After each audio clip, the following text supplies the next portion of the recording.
There is a reason the Apostle Paul warned Timothy not to lay hands suddenly on any man, because something real transfers when hands are placed upon a head. This is not superstition or religious paranoia, but a biblical principle that the early church understood and that the modern church has dangerously forgotten and ignored completely. The laying on of hands is one of the foundational doctrines of Christ, mentioned in Hebrews chapter 6, alongside repentance and faith and baptism, and resurrection and judgment. God established this practice for the transfer of blessing and authority and anointing, and the early church used it for ordination and healing and impartation of spiritual gifts. But every door that God opens for blessing, the enemy seeks to corrupt and use for destruction, and the laying on of hands is no exception. When Moses laid his hands upon Joshua, the scripture says that Joshua was filled with the spirit of wisdom, because Moses had laid his hands upon him. Notice the direct connection between the laying on of hands and the transfer of what was in Moses flowing into Joshua and empowering him for leadership. This was not symbolic or ceremonial, but an actual spiritual transaction where something in the life of Moses passed through his hands into the life of Joshua. Elijah cast his mantle upon Elisha, and when Elijah was taken up to heaven, Elisha picked up that mantle and walked in a double portion anointing. The principle of spiritual transfer is established throughout Scripture, and it works through physical contact, especially through the hands being placed upon the head of another. A head represents authority and covering, and when someone places their hands upon your head, they are positioning themselves in a place of spiritual authority over you. This is why you cannot allow just anyone to occupy that position, because whoever stands in authority over you in that moment can impart what they carry. If they carry the Holy Spirit and walk in purity and holiness, then blessing and anointing and empowerment will flow from their hands into your life.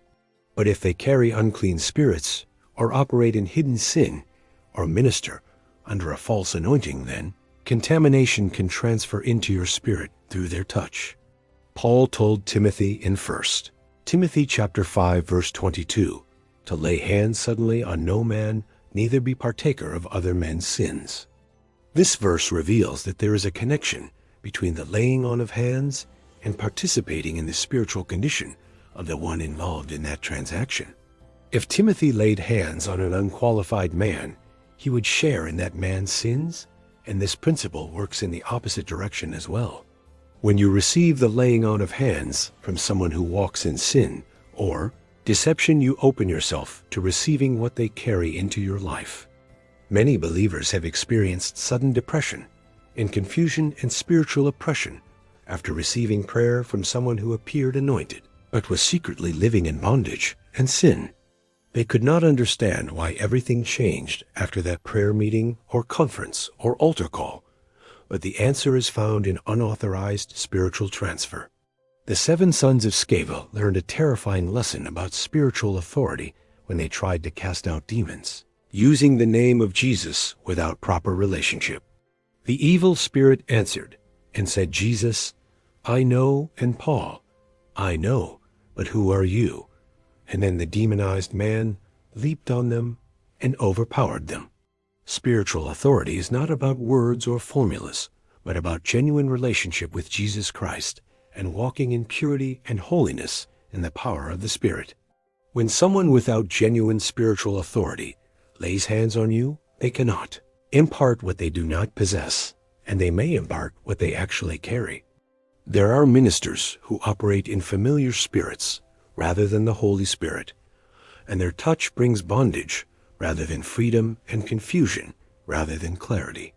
A familiar spirit can mimic the gifts of the Spirit and produce words of knowledge that seem accurate and manifestations that appear supernatural, but the source is demonic.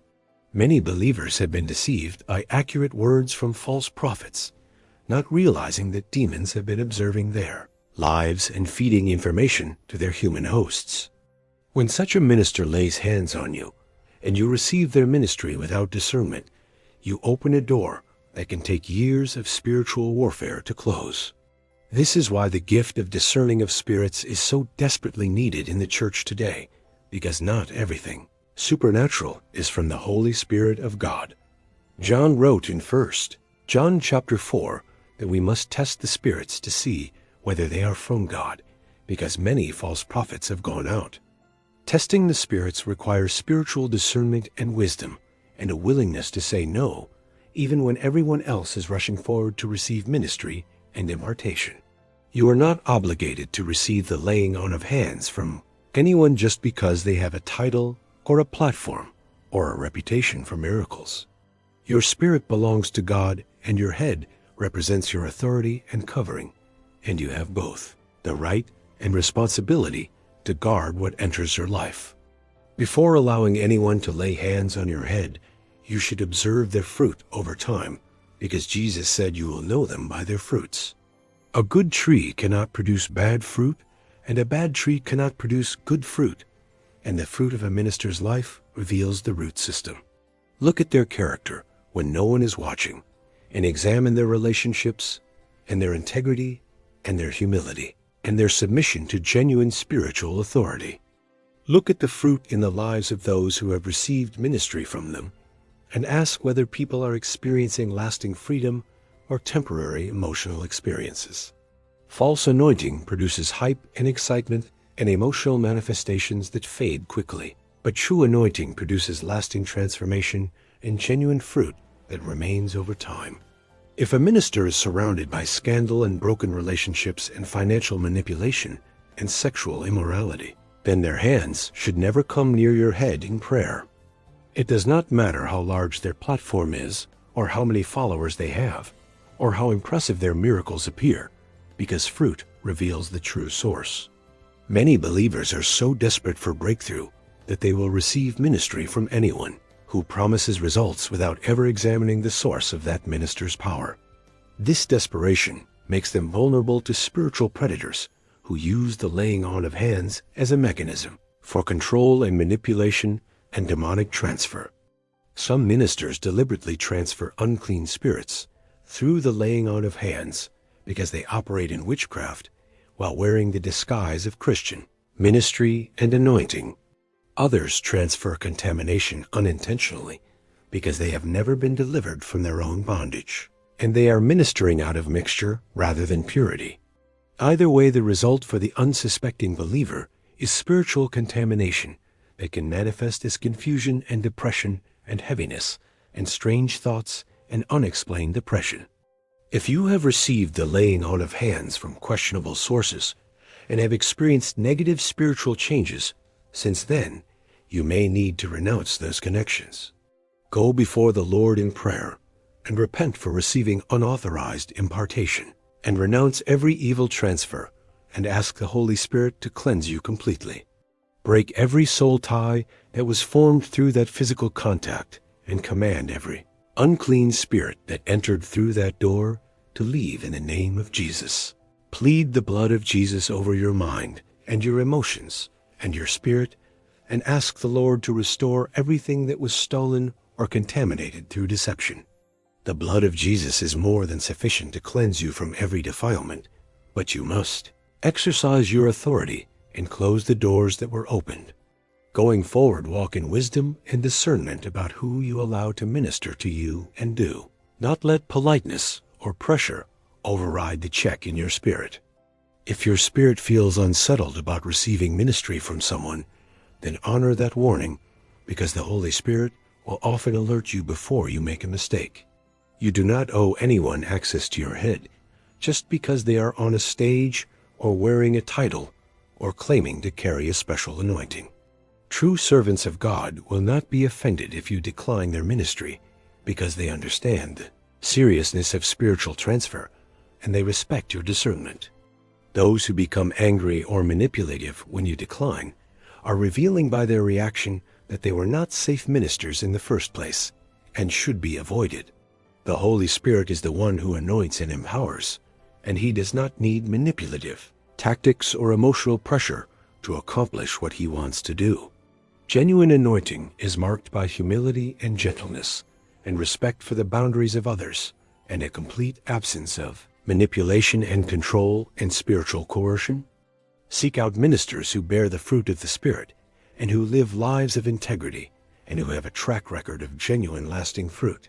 Find spiritual fathers and mothers who have walked with God for decades, and whose lives demonstrate the character of Christ and the power of the Spirit. These are the ones whose hands carry blessing and anointing and genuine impartation that will propel you forward in your calling and destiny in God. The laying on of hands is a precious gift from God when exercised properly, and it can accelerate your spiritual growth and activate gifts within you. Timothy received his spiritual gift through prophecy with the laying on of hands from the elders, and that gift was genuine and powerful and transformative. Do not become so fearful that you reject all ministry, but become wise enough to discern the difference between the genuine and the counterfeit and false. Ask the Lord to increase your discernment and to give you sensitivity to the Holy Spirit so you can recognize when something is not right. Pay attention to the peace of God or the absence of peace, because the peace that passes understanding will guard your heart and mind in Christ. If peace lifts when someone approaches to minister to you, then step back and wait, because the lifting of peace is often a divine warning signal.